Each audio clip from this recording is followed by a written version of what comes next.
Olá, eu sou o Daniel Mastral, sou escritor e conferencista e hoje nós vamos falar uma mensagem direcionada para os líderes. E aqui eu falo de líderes de uma maneira geral, quer você seja um líder religioso, dentro da sua comunidade cristã, você seja um pastor, ou um bispo, ou seja um líder de célula na sua igreja, no ministério ao qual você pertence, a qual você faz parte, quer você seja um líder dentro da sua empresa, liderando pessoas ao seu redor. Então esse vídeo vai te dar orientações ancoradas na palavra de Deus para que você seja um líder de sucesso, para que você seja um líder que exale o perfume do amor e possa extrair dos seus liderados o melhor, não é? Porque quando você planta algo positivo, você colhe coisas positivas também, né? E nós vamos falar aqui nesse pano de fundo que vai nos servir como alicerce para o nosso estudo de hoje, direcionado a você, líder. Presta atenção. É uma oportunidade que Deus está dando na sua vida de corrigir o rumo, de corrigir a sua rota. Porque eu sei que muitos líderes cristãos que se dizem cristãos estão corrompidos com os valores desse mundo. Então chega um momento que nós temos que buscar o resgate desses valores e voltar ao amor inicial, Porque Deus não se deixa escarnecer.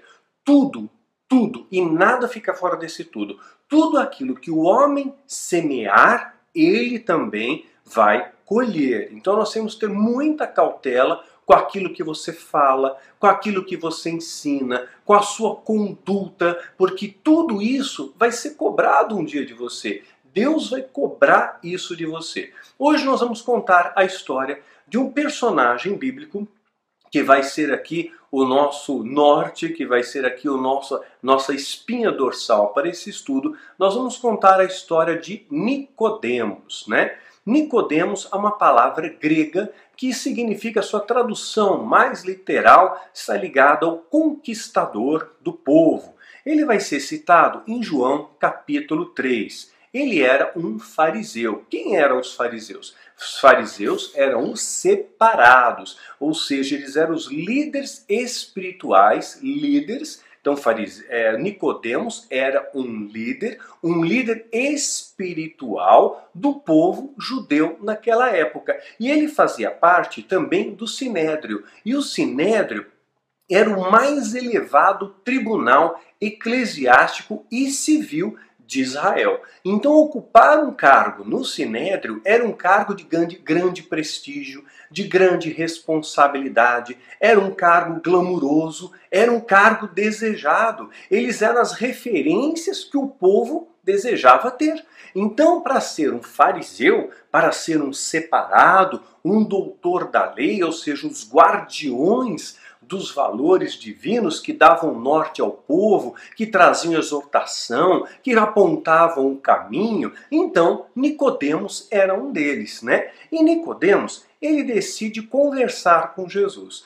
Ele temia, claro, pela sua reputação. Eu fico imaginando os conflitos que devem ter ocorrido no coração de Nicodemos. E talvez conflitos esses que estejam sendo travados também, líder, no seu coração. Porque é muito complicado quando você conhece a verdade e você é incentivado a ensinar a mentira. Quando você teve encontro com a verdade, com o amor, e você tem que ensinar um evangelho deformado, uma mensagem rasa, buscando seus próprios interesses, apacentando a si mesmo, simplesmente para poder fazer parte do grupo, para poder fazer parte daquele grupo que é o sistema corrompido. Isso já havia naquela época também, Então, certamente, Nicodemos temia por muitas coisas, temia de perder o seu cargo, o seu prestígio, quem sabe até mesmo os seus bens, os seus pertences, Porque, afinal de contas, a sua base financeira, ela vinha dos recursos que o Sinédrio proporcionava para ele, E nós vemos isso nas Escrituras Sagradas. Apesar de tudo, isso vai estar em João, capítulo 12, verso 42 a 47. Apesar de tudo, até muitos dos principais criam nele. Muitos dos principais, quem eram os principais? Os fariseus, os líderes eclesiásticos do povo que faziam parte do Sinédrio, que era o principal tribunal eclesiástico e civil de Israel. Vamos explicar isso bem direitinho, tá? Então eles tinham um cargo de grande responsabilidade. Então, apesar disso, muitos dos principais criam nele. Nele quem? Criam em Jesus, acreditavam em Jesus, mas não confessavam por causa dos fariseus. Então eles tinham medo de perder a sua reputação, medo de perder o seu prestígio, para não serem expulsos da sinagoga. Ou seja, se eu for a favor da verdade, esse sistema que é culturado pela mentira vai me banir e eu vou ficar sozinho. Quem vai cuidar de mim? Deus cuida, porque Deus honra quando você o honra. Às vezes nós tememos perder a nossa reputação, o nosso cargo. Imagina, hoje eu sou pastor, eu sou apóstolo, eu sou bispo, eu sou líder, né? E de repente, se eu começar a ensinar a verdade ao povo, e esse é um conflito de muitos pastores que escrevem para mim: Daniel, eu sei a verdade, mas a minha igreja, o meu ministério tem metas para bater, e se eu não cumprir a meta, que nem uma empresa, se eu não bater a meta, se eu não trouxer a arrecadação necessária, eu sou punido e eu corro o risco de ser mandado embora, Daniel. Eu posso perder o emprego, Daniel. Olha que situação. Os pastores nunca mais vão me chamar para nenhum congresso se eu não falar aquilo que eles querem que eu fale. Se eu não ensinar aquilo que eles querem que eu ensine, mas eu sei que é mentira. Então nós temos que tomar uma decisão, né? Você está diante de uma escolha. E muitos, realmente, esse era um conflito, esse era um dilema que já remonta à época de Cristo, né? Então muitos tinham medo de ser expulsos da sinagoga, de sair do sistema, né? De serem rejeitados por aquele sistema que proporcionava para eles conforto, aparente acolhimento, dinheiro, prestígio, glamour, cargos, né? Então a gente corre atrás de coisas tão efêmeras, né? Tão pífias, tão passageiras, tão etéreas, né? Porque amavam mais, olha o que está escrito, porque amavam mais a glória dos homens do que a glória de Deus. Ou seja, eles preferiam ser aclamados pelos homens, preferiam que os homens olhassem para eles, esse é o cara, hein? Nossa, esse daí é o profeta, esse é o pastor, esse é o apóstolo, esse é o bispo, esse é o cara, esse é o empresário, esse daí é a referência que eu tenho. E muitos empresários agem de má fé, né? Acabam subtraindo direito dos seus funcionários, acabam enganando os seus funcionários. Muitos pastores também roubam o rebanho, manipulando as palavras, né? E isso porque preferem a glória dos homens, não querem abrir mão do seu cargo, do seu prestígio. Eu sou líder do ministério muito conhecido, eu sou gerente de uma empresa muito conhecida, então eu não posso, de repente, começar a agir honestamente, porque todo o sistema que eu trabalho é corrupto, é desonesto, e se eu for honesto, eu vou perder essa boquinha. Mas quando você é honesto, você se torna um cidadão dos céus. E Deus diz na sua palavra que o Senhor é o teu pastor e nada vai te faltar. Mas o Senhor só é pastor dos filhos, das verdadeiras e legítimas ovelhas, não é isso? Aqueles que fazem a minha vontade, aqueles que têm o meu mandamento e os guardam, esses são os que me amam. E nesses eu vou estar com eles. E esses eu vou suprir, e esses eu vou guardar, e esses eu vou proteger. É isso que nós temos que buscar. Agradar a Deus e não agradar aos homens. É o grande dilema que já existia na época de Jesus, né? E Jesus clamou e disse: quem crê em mim, né? Não crê em mim, mas naquele que me enviou, né? Quem crê em mim não está crendo apenas em mim, mas crê naquele que me enviou, crê no Pai. Crê no Pai, porque Jesus era o reflexo ali, é o Filho de Deus, é o Verbo que se fez carne, né? Eu sou a luz do mundo, para que todo aquele que crê em mim não pereça nas trevas. Então, se você mesmo aparentemente está brilhando, entre os homens, você está em trevas, porque dentro do seu coração há um vazio enorme que só Jesus pode preencher. Dentro do seu coração há sombras que só a luz de Cristo pode iluminar. Eu tenho certeza que muitos que estão enganando as pessoas aí, contando mentiras, contando lorotas, fazendo ato profético, falando lá do dízimo, ameaçando as pessoas com dízimo. E olha, a maioria dos líderes conhece a verdade. Claro, há uma parte que não conhece, há uma parte que não pesquisou, há uma parte que foi ensinado assim, então ele retransmite assim. Mas olha, é uma indústria do medo. Qual que é o padroeiro do dízimo? É o São Malaquias, não é isso? O São Malaquias aqui entre aspas, tá? Então Malaquias, ele diz o quê? Ele induz o medo. É o devorador. Então o rico dá o dinheiro porque ele tem medo de ficar pobre, porque aí o devorador me pega. O pobre dá o dinheiro porque ele quer ficar rico. Então a manipulação existe nos altares e você que é líder sabe o que eu estou falando. Você conhecendo a verdade, enganando o povo, meu irmão, minha irmã, Deus vai te cobrar. E Jesus está dizendo, eu sou a luz do mundo, para que todo aquele que crê em mim não permaneça em trevas. Então você crê em Jesus e anda nas trevas? Você crê em Jesus que é a verdade e você prega a mentira? Meu irmão, não vamos brincar com Deus, né? Se alguém, pois, ouvir as minhas palavras e não crer, eu não julgo, porque eu vim não para julgar o mundo, mas para salvar o mundo. Então Jesus ele veio na intenção de salvar você e salvar mim. E ainda há esperança. Ainda há esperança para você se você mudar de rota, se você se arrepender, se você mudar o caminho. Nicodemos foi um desses que acreditaram. Ele poderia, de repente, é claro, ele temia pela sua reputação, então ele ousou mudar a sua rota, mas ele vai na calada da noite. E olha que grande paradoxo, na noite, na escuridão, Nicodemos vai ter um encontro com a luz, Ele encontra com a luz no meio das trevas. Ele chega no meio da noite, está lá em João capítulo 3, e vai ter uma audiência com Jesus. Ele não fez isso à luz do dia, porque o que vão pensar de mim? Quantos pastores me procuram em secreto, Daniel? Olha, eu sou pastor auxiliar, eu tenho que bater meta, eu tenho que enganar o povo e me corta o coração. Eu tenho que vender o objeto ungido, consagrado, e eu sei que é mentira e me corta o coração. E eu tenho que fazer o ato profético, eu tenho que dizer e apoiar aquele tal político, porque se eu não fizer, Daniel, eu perco meu emprego, eu ganho um bom salário. Eu sou pastor, eu ganho 20 mil reais por mês, eu ganho 30 mil reais por mês, a igreja me dá carro, a igreja paga o meu aluguel, a igreja paga a escola dos meus filhos. E como é que eu vou fazer? E se eu sair desse sistema, eu vou perder tudo isso? Mas você ganha o céu, você ganha a vida eterna.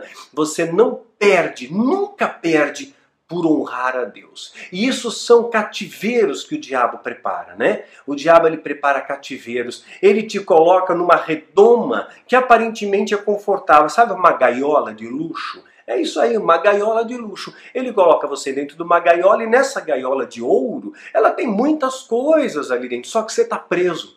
Você nunca vai provar o que é ser livre. Eu fui liberto desse sistema contaminado e eu agradeço a Deus todos os dias da minha vida por essa libertação. E eu jamais me arrependi do que eu fiz. Jamais. Se você ler meu livro Catedral das Sombras, você vai entender muito bem o que eu estou falando e como esse sistema está contaminado. Mas líderes, meus irmãos na fé, há esperança para vocês. Sabe, se eu conseguir, você também consegue. Se tantos estão se libertando desse sistema contaminado, podre, sujo, que está cheirando mal, você também pode. Você pode ensinar o povo a verdade. E a verdade liberta não só você, mas liberta aqueles que você ensina também. Agora, se você ensina mentira, você está aprisionando esse povo, você está furtando eles e desfrutar da herança que Deus deu para nós, que é a paz que transcende o entendimento, que é a vida plena, que é a vida e abundância, que não é dinheiro. Eu já falei isso em outros vídeos,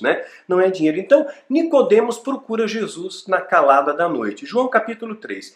E havia entre os fariseus um homem chamado Nicodemos, príncipe dos judeus, E ele foi ter de noite com Jesus e disse-lhe, Rabi. Olha como é que ele se reporta, Rabi, mestre, bem sabemos que és mestre, vindo de Deus. Então ele reconhecia que Jesus, sim, era mestre, filho de Deus. Porque ninguém pode fazer os sinais que tu fazes, se Deus não for com ele. Jesus respondeu e disse, na verdade vos digo, que aquele que não nascer de novo não pode ver o reino de Deus. E Nicodemos não entende. Disse-lhe Nicodemos, como pode um homem nascer sendo velho? Pode, porventura, tornar a entrar no ventre de sua mãe? Ele não entendeu. Você vê como essa dificuldade de entendimento, ela remonta à época de Cristo. Quantas pessoas não entendem o básico, não entendem o elementar? Então Jesus desenha para aquele homem, né? Jesus vai desenhar, né? Não, o que é nascido na carne é carne. E o que é nascido, né, no espírito é espírito. Não te maravilhes de ter te dito, necessário vós é nascer de novo. O vento sopra aonde quer, e se ouves a sua voz, mas sabes de onde vem, não sabes para onde vem e nem para onde vai. Assim é todo aquele que é nascido do Espírito. Que quem é nascido do Espírito é guiado pelo Espírito. E o vento sopra aonde quer. Deus pode usar a sua vida tremendamente, pode mudar a sua vida, pode transformar a sua vida, se você permitir que o Espírito Santo te guie, e não o espírito de avareza, e não o espírito de ganância, e não o espírito de mentira, mas o espírito da verdade. Isso é nascer de novo, é uma transformação de vida, é um renovo de vida para você, né? E Jesus está explicando isso para Nicodemos, né? Não é necessário entrar no ventre de novo, Jesus desenhou. Nicodemos respondeu e disse-lhe, como pode ser isso? Jesus respondeu e disse-lhe, tu é mestre em Israel e não sabes isso? Ou seja, você é líder, você é pastor, você é apóstolo, você é mestre e você não sabe do básico, não sabe do elementar. Eu estou te falando algo tão simples. Nascer de novo é mudar os seus valores, é olhar para um novo horizonte, é ter uma vida com esteio na verdade. Isso é o nascer de novo, é parar de enganar as pessoas, é parar de usar neurolinguística, é parar de fazer balela, de dizer que esse é o ano da virada, que esse é apoiar político no altar, sabe? É parar de servir ao diabo, é parar de ficar falando em campanhas de prosperidade no altar, é parar de ficar vendendo objetos ungidos, de colocar peso nas pessoas sob dízimo e ensinar oferta de amor, oferta de gratidão, como Deus ensina, como Jesus ensina, como Paulo ensina, como a igreja primitiva e viveu durante mais de 300 anos. Pesquisa a história, dá uma olhada no meu site, tem estudo sobre dízimo. E eu vou insistir nisso. Né? Então nós temos, é parar de ser preconceituoso, é parar de dizer esse aqui vai para o inferno, aquele vai para o inferno, é ter o olhar de Cristo. Isso é nascer de novo, é permitir ser transformado, é honrar o seu cônjuge, não é trair o seu cônjuge, não é ficar dizendo que ama a sua esposa e acessa o site pornográfico e vice-versa, não é dizer que ama a Deus e mente, faz fofoca e fala mal do irmão e critica, não é isso, é viver o cristianismo. Esse cristianismo, meu irmão, minha irmã que está me ouvindo, é transformador, e se você não provou essa transformação, você não se converteu, você não nasceu de novo. É necessário o renascimento.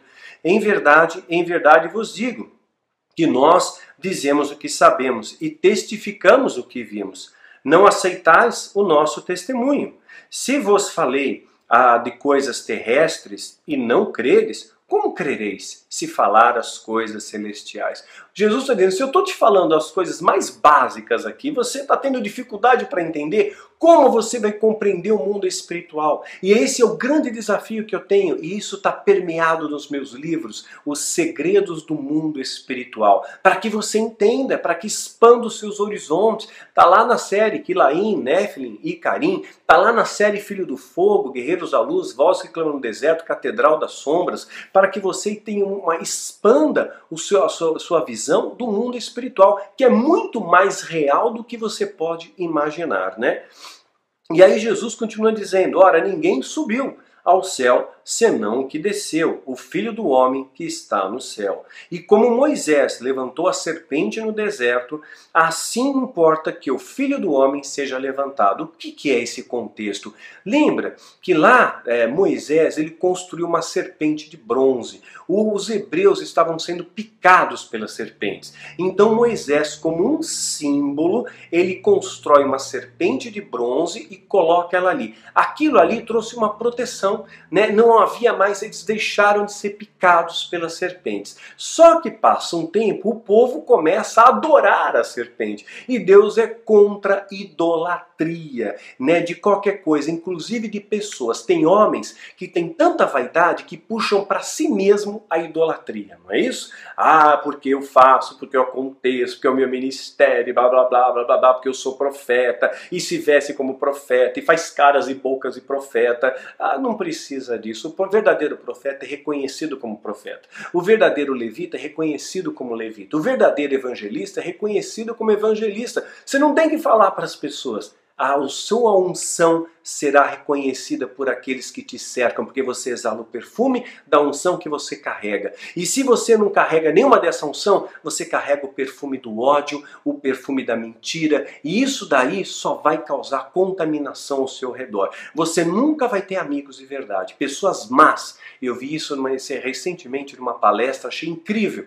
Pessoas más não têm amigos, têm cúmplices, é isso, cúmplices. Pessoas más só têm cúmplices. As pessoas boas vão ter amigos de verdade. Não serão muitos, mas você vai ter amigos de verdade. Eu louvo a Deus pelos verdadeiros amigos que eu tenho. São poucos, mas são leais. Mas as pessoas más têm muitos, né? E são cúmplices, uma multidão de cúmplices. E as pessoas boas tem um pequeno grupo de amigos. Essa, sinceramente, é uma matemática, é uma conta que eu tenho muita dificuldade para entender.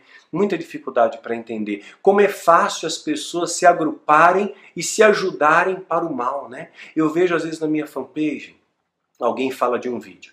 Ah, Daniel, esse vídeo foi uma bênção, eu gostei do vídeo. Ah, Daniel, que bênção esse vídeo, olha, edificou minha vida, me fez pensar, me fez refletir, né? Olha, era uma resposta de Deus para minha vida, tá tudo fofo, né? De repente alguém diz, Daniel, eu não concordo com esse vídeo não, isso daí é coisa do diabo. Aí vem o outro e já escreve, já vai com a manada, já vem o outro embaixo, eu também pensava assim, eu também concordo. Aí vem o outro, era essa questão que eu ia colocar. Rapidamente a coisa começa a ficar turva. É uma laranja podre, começa a estragar. Então o que eu tenho que fazer? Eu tenho que selecionar, eu tenho que tirar as laranjas podres. Não pelo fato de discordar, mas discordar com agressividade, porque isso não é de Deus. Isso não é de Deus, né? Quando você discorda agredindo, quando você discorda ofendendo, denegrindo, depreciando, humilhando, isso não reflete o amor de Deus, né? Então, às vezes eu recebo uns e-mails que as pessoas são completamente mal educadas.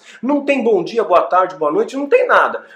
Já chega direto. Olha, minha vida é assim, assim, assado, desde quando eu nasci, o demônio e tal. Eu falei, olha, sinceramente, pessoas assim, eu nem respondo. Eu bato o olho e nem respondo. Pô, as pessoas sem educação, sabe? Gentileza gera gentileza. Ou às vezes as pessoas pegam e me chamam de Marcelo. É meu nome de batismo. Nada contra isso. Mas Deus me deu um nome espiritual, que é Daniel, que significa o Senhor é meu juiz. Está explicadinho lá no vídeo Making Off do Filho do Fogo. Logo de cara eu já explico. Deus muda os nomes, né? Israel passa a ser Jacó, né? O próprio Barnabé, o nome dele não era Barnabé, era José. Então Deus muda os nomes, né? Foi um nome espiritual que Deus trouxe para mim e eu exijo respeito disso. Ninguém chama o Papa Francisco pelo nome verdadeiro dele. O nome dele não é Papa Francisco, né? É um nome que ele escolheu. Ele considera um nome espiritual, assim como João Paulo I, João Paulo II, né? Eles estão amparados em parâmetros bíblicos que validam e chancelam e permitem esse tipo de coisa.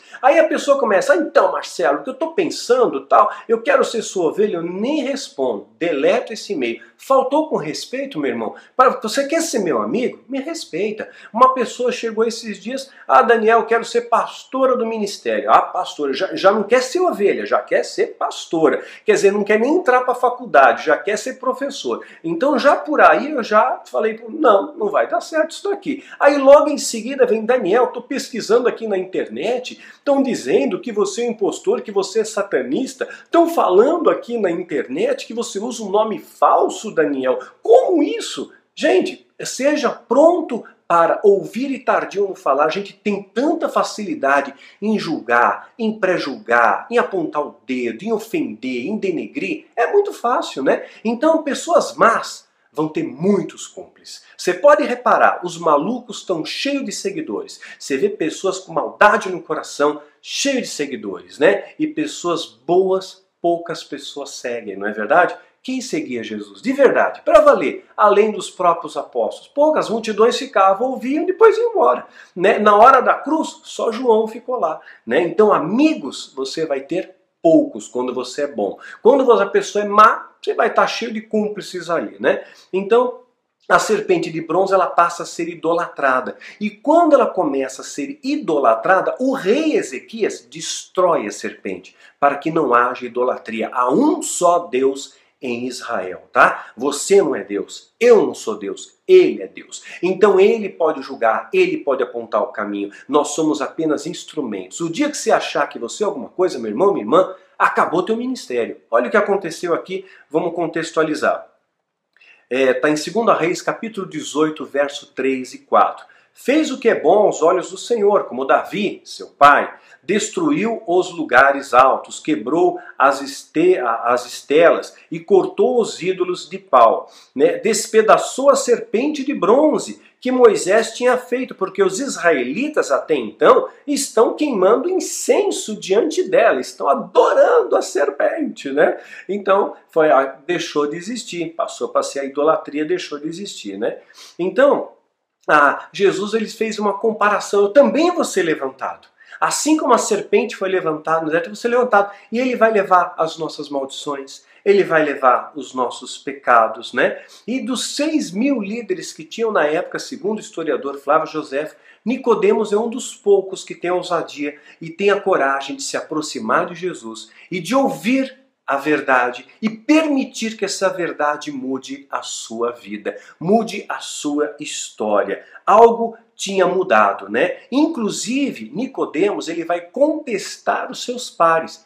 Algo mudou no coração de Nicodemos. Ele começa a se preocupar menos do que as pessoas estão pensando, que se lasque o sinédrio, que se dane que os fariseus pensam de mim, que me importa se vão me chamar para o congresso X ou Y, que me importa se vão me incluir naquele ato profético, na marcha X, não me importa mais, importa que eu sou cidadão dos céus e eu vou honrar a Deus, eu conheci o autor da vida, isso mudou a vida de Nicodemos, pode mudar a sua vida também, né? Líder, para de brincar com Deus. Você conhece a verdade? Ensina a verdade. Paga o preço.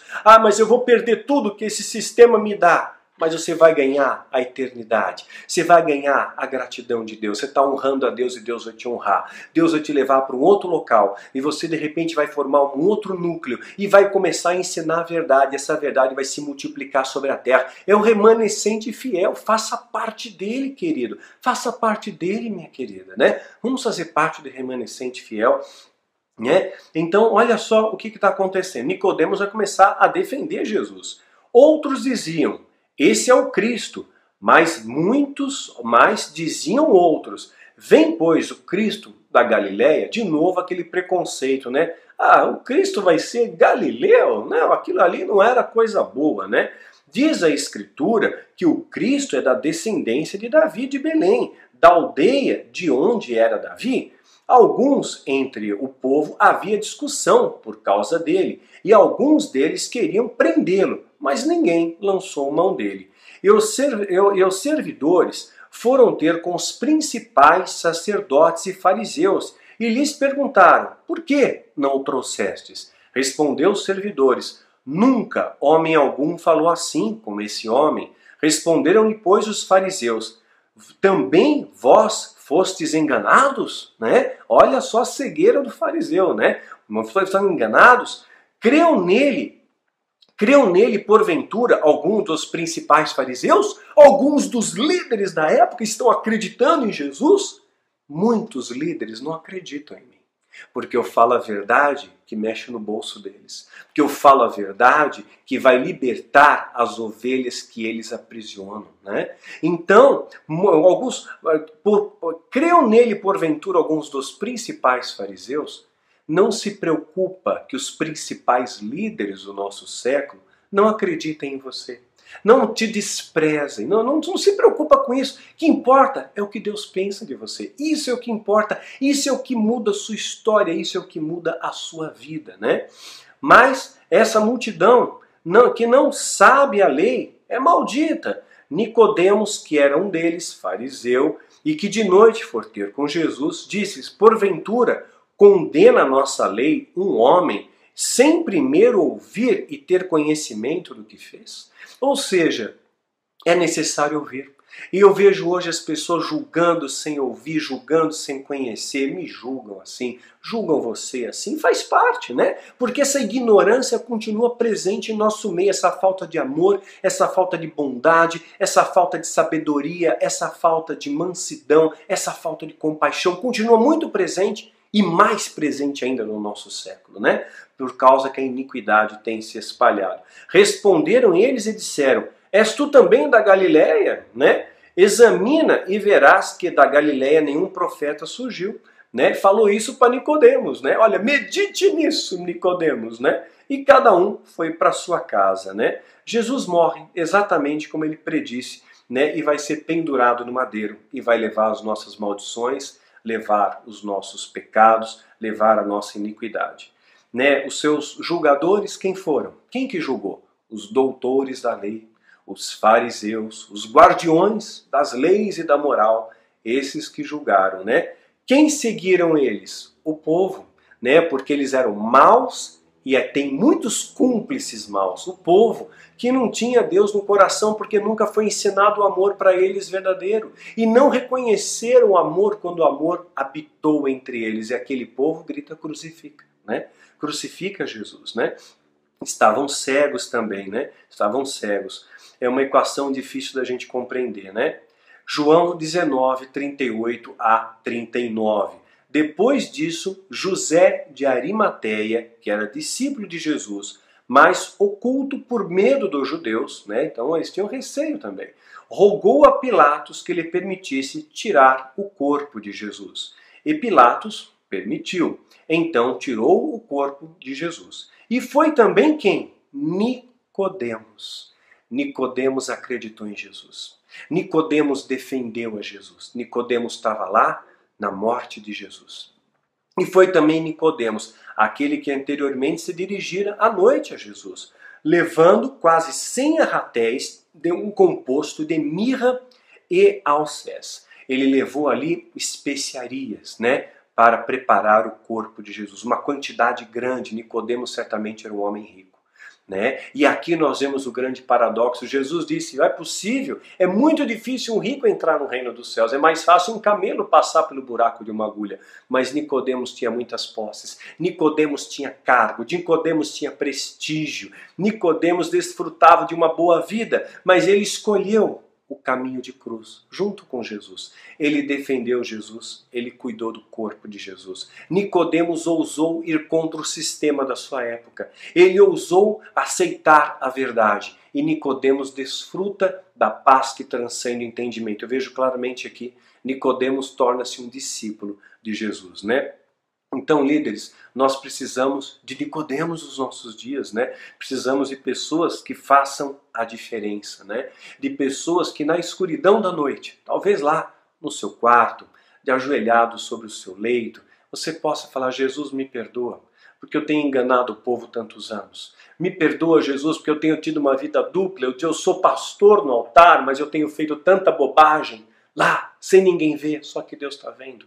Eu tenho mentido, eu tenho adulterado, eu tenho roubado, eu tenho enganado esse povo, eu tenho dado direção errada, eu tenho dado profecia errada, eu tenho falado aquilo que eles querem ouvir. Que você tenha a humildade de Nicodemos, líder. Eu falo para você, como líder também, como irmão na fé. Eu amo a sua vida, querido.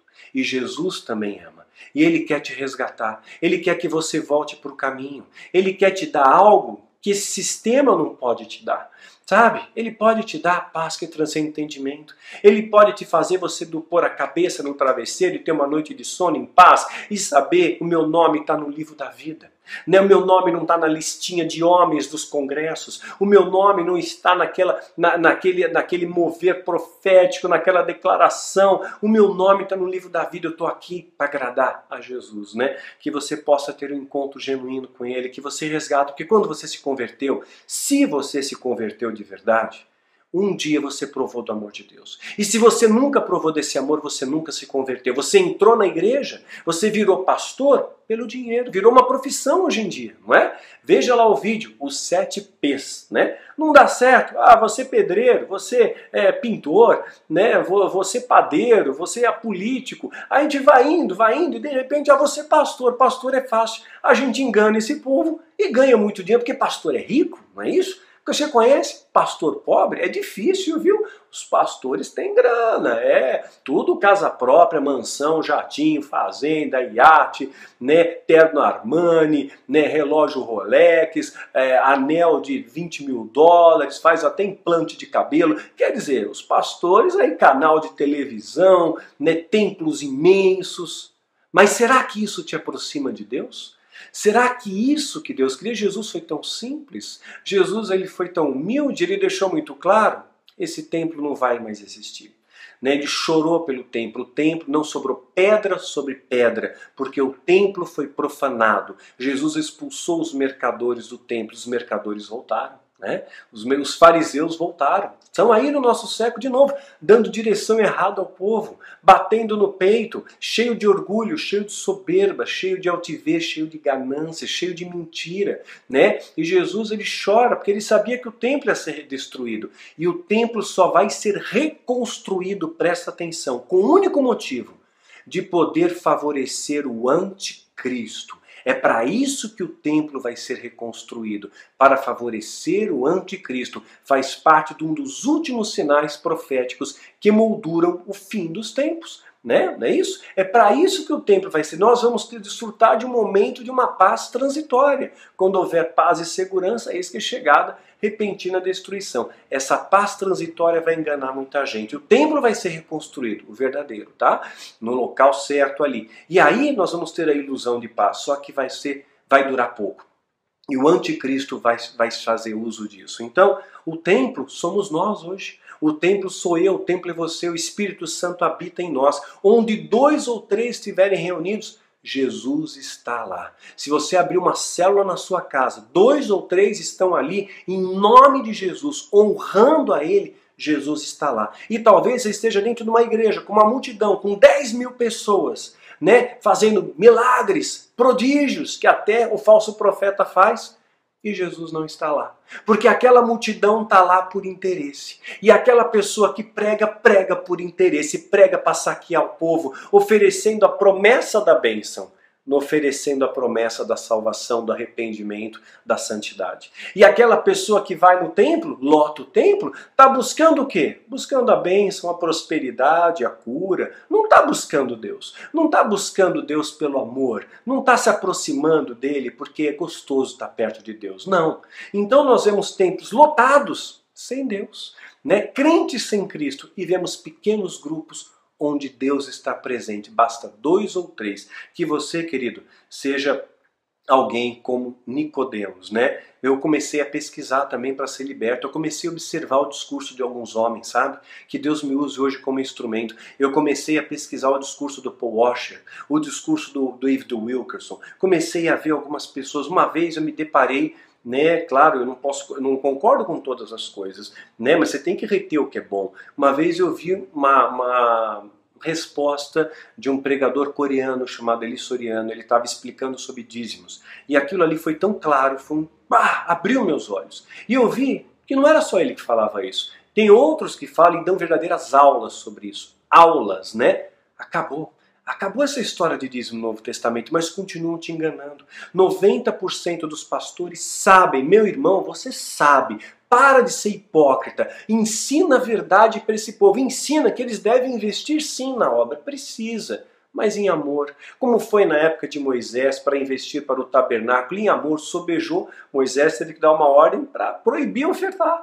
Né? Como foi na época de Davi para construir o templo, e Davi foi o primeiro a investir na construção da casa do Senhor. Não houve uma ameaça de maldição, não houve uma promessa de bênção, não houve manipulação, fizeram por amor e gratidão. Olha lá no Novo Testamento, Jesus não deu dízimo, não recebeu dízimo. Olha lá na vida de Paulo. Paulo fala de segundo a sua prosperidade, segundo o Espírito pôs em seu coração. Né? E o que a igreja faz com isso? Partilha, ajuda. Isso é igreja, gente. Isso é igreja. A igreja primitiva ninguém passava necessidade. Que você volte aos valores da igreja primitiva. Que você tenha nesse momento um encontro com Jesus. Seja um Nicodemos do nosso século, né? Busca Jesus e aprende com ele como nascer de novo, como ter a sua vida transformada e através da sua vida você transformar muitas outras vidas. É esse o recadinho para que eu tinha que dar para você hoje, que agora você conhece a verdade e quando você conhece a verdade você é indesculpável, não é isso? Né? Então vamos fazer o melhor para Deus, vamos fazer o melhor, volte aí ao primeiro amor, mude a sua história, mude a sua vida, né? Lucas 13, 27, e ele vos responderá. Talvez muitos de vocês que estão agindo na hipocrisia vão ouvir essa frase dura de Jesus, Lucas 13, 27, e ele vos responderá, digo-vos que não vos conheço, não sei de onde vós sois, apartai-vos de mim, vós todos que praticais a iniquidade. Já pensou você escutar isso de Jesus? Já pensou como isso vai te cortar o coração? Então Jesus está voltando. E ele vai te fazer essa pergunta. O que você fez com os talentos que eu te dei? Com os dons que eu te dei? Com os recursos que eu te dei? Ele vai te perguntar. O que você fez com o meu povo? Você apacentou o rebanho ou você apacentou a si mesmo? O que você fez? Quais foram as suas escolhas? Você preferiu agradar os homens ou agradar a mim? O que você fez? Deus vai te perguntar. Seja um Nicodemos do nosso século. Tenha um encontro com Jesus antes que seja tarde demais. Jesus está batendo a porta no seu coração mais uma vez. A trombeta está tocando. E esse nosso tempo está acabando. Né? Que você hoje possa ter uma reviravolta na sua vida, líder. E você possa ensinar a verdade que liberta. E essa verdade comece a libertar o seu coração em primeiro lugar. Para a honra do Cordeiro e para a vergonha do inferno. Que Deus te abençoe e te guarde.